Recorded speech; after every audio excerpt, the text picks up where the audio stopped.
மீண்டும் விளையாடி தொடங்குங்கள் அனைவரையும் சந்திப்பதில் பெருமகிழ்ச்சி. இந்தியா மற்றும் ஆஸ்திரேலியா இடையிலான 5 டெஸ்ட் போட்டிகள் கொண்ட தொடரில் இப்பொழுது 4வது போட்டி ஏற்கனவே நடைபெற்ற நிலையில் 2-1 அடிப்படையில் ஆஸ்திரேலியா அணி இந்த தொடரில் முன்னிலை வைத்திருந்தது. ஆகவே இன்றைய தினத்தில் முக்கியமான 5வது போட்டி இந்த போட்டித் தொடரிலே நடத்தப்படுகிற இறுதி டெஸ்ட் போட்டி சிட்னியில் ஆரம்பமாகின்றது என்பது குறிப்பிடத்தக்க. இந்த போட்டியை பொறுத்தவரை இந்திய அணி 4 சுழற்சி வெட்டப்பட்டு தமது அணியை துடுப்பாட்டத்தை தேர்வு செய்தது.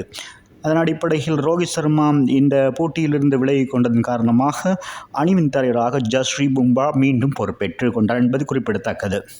அவர் இந்த போட்டித் தொடரில் முதலாவது போட்டியில் ரோஹித் சர்மா பங்கேற்காத காரணத்தினால் அவருடைய தலைமைத்துவத்தின் கீழ் முதலாவது போட்டியிலே ஆஸ்திரேலிய அணியை வீழ்த்தியிருந்ததும் குறிப்பிடத்தக்கது. அந்த அடிப்படையில் இந்திய அணி துடுப்படுத்தாட வந்திருந்த வேளையில் ஜசாவி ஜஸ்வால் 10 ஓட்டங்கள் மீண்டும் ஒரு ஏமாற்றம் அளித்திருந்தார். ராகுல் 4 ஓட்டங்கள், சுப்மன் கில் இந்த போட்டியில் வாய்ப்பு வழங்கப்பட்டிருந்த அவர் 20 ஓட்டங்களோடும் விராட் கோலி மீண்டும் 17 ஓட்டங்களை பெற்று ஆட்டமிழந்தார் என்பது குறிப்பிடத்தக்கது. 3வது விக்கெட்டுக்காக சுப்மன் கில் மற்றும் விராட் கோலி இடையில் மொத்தமாக 40 ஓட்டங்கள் பகிரப்பட்டிருந்தது குறிப்பிடத்தக்கது. அதன் பின்னதாக 5வது விக்கெட்டுக்காக ஜடேஜா மற்றும் ரிஷாட் பண்ட் இடையில் 48 ஓட்டங்கள் இணைப்பாட்டம் பெறப்பட்டதும் குறிப்பிடத்தக்கது. நிதிஷ் ரெட்டி 0 ஆட்டம் இழக்க வாஷிங்டன் சுந்தர் தமிழக வீரர் சகலத்துறை ஆட்டக்காரராக இருக்கின்ற அவர் 4 ஓட்டங்கள் 3 இடங்களாக 16 ஓட்டங்களை பெற்று ஆட்டம் இழந்திருந்தார். இன்றைய போட்டியை பொறுத்தவரையில் ஆகாஷ் தீப்புக்காக பதிலாக பிரசித் கிருஷ்ணா களமிறக்கப்பட்டிருந்தார் பந்து வீச்சாளராக. அவர் 3 ஓட்டங்களையும் பெற்று ஆட்டம் இழந்திருந்தார்.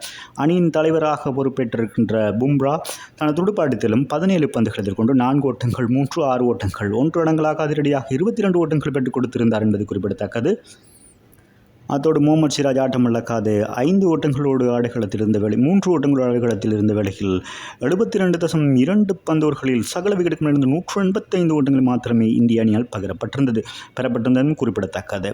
அதாவது சிட்னி மைதானத்தில் இந்திய அணியால் பெறப்பட்ட 30 வருடத்துக்குள்ளே பெறப்பட்ட அதிகுறைந்த 4வது ஓட்ட எண்ணிக்கையாக இது பதிவாகியிருக்கிறது என்பது குறிப்பிடத்தக்கது. ஆஸ்திரேலிய பந்து வீச்சு பொறுத்தவரையில் போலண்ட் 4 விக்கெட்டுகள் மற்றும் மிச்சல் ஸ்டார்க் 2 விக்கெட்டுகளையும் கமின்ஸ் 2 விக்கெட்டுகளையும் மற்றும் நேத்தன் லயன் 1 விக்கெட்டையும் வீழ்த்தியிருந்தது குறிப்பிடத்தக்கது. அதன் பின்னதாக ஆஸ்திரேலிய அணி முதலாவது இன்னிங்ஸ் ஆரம்பித்திருந்தது. உஸ்மான் கவாஜா மற்றும் கான்டஸ் ஆகிய இருவரும் ஆடுகள் முடிந்திருந்தார்கள். முதலாவது நாள் ஆட்ட நிறைவின் போது உஸ்மான் கவாஜா ஆட்டம் இழந்து வெளியிருந்தார் என்பது குறிப்பிடத்தக்க. 2 ஓட்டங்களோடு பும்ராவின் பந்து வீச்சில். ஆகவே இந்த தொடரை பொறுத்தவரையில் 8 இன்னிங்ஸுகளில் 112 பந்துகளை சந்தித்து மொத்தமாக 33 ஓட்டங்களை பெற்றுக் கொடுத்திருக்கிறார் உஸ்மான் கவாஜா. 6 தடவை பும்ராவால் ஆட்டமிழக்க செய்யப்பட்டிருப்பது குறிப்பிடத்தக்கது.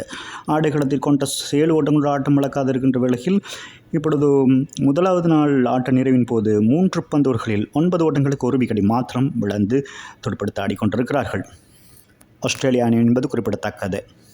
இந்திய அணியை விட ஆஸ்திரேலிய அணி 176 ஓட்டங்கள் பின்னிலையில் இருக்கிறது. நாளைய தினம் 2வது தினமாக போட்டி ஆரம்பமாக இருக்கிறது. மீண்டும் ஒரு விளையாட்டு உங்களை சந்திக்கும் வரை உங்களிடமிருந்து விடைபெறுவது உங்கள் அன்பின் பதுலை தாஸ். வணக்கம் அன்பு சொந்தங்களே.